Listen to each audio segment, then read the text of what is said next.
В 21 веке умение работать с компьютером – это норма. Теперь нужно прокачивать свой скилл в программировании. Этот навык доступен еще не всем.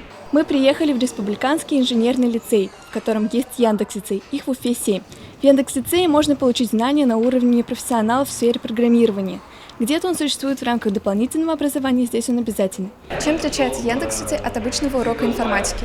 Яндекс.Лицей отличается от обычного урока информатики тем, что в Яндекс.Лицее ученики программируют на языке Python. Он является одним из самых популярных языков в мире, и он также является очень сложным. Где могут пригодиться такие навыки? Навыки могут пригодиться в будущем, так как в будущем можно устроиться в компанию Яндекс, пройдя некоторые отборы и получить аттестат о высшем образовании. Как часто проходят занятия?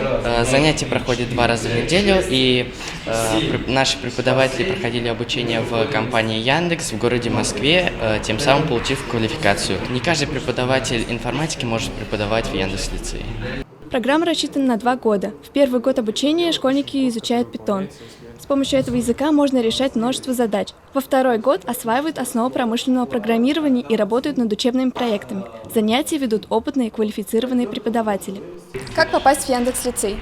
Чтобы попасть в Яндекс.Лицей, мы все проходим отбор, который состоит из 10 задач на логику. От количества совершенных задач зависит, попадем мы в Яндекс.Лицей или нет. Сколько учеников из вашего класса прошли в Яндекс.Лицей? Из нашего класса прошли 14 человек, но после первого года обучения 10 из них выбыло, и осталось только 4. При поступлении нам присылали сертификаты, что мы прошли блокнотики, ручки, и после первого года обучения самый лучший ученик получил сумку для ноутбука.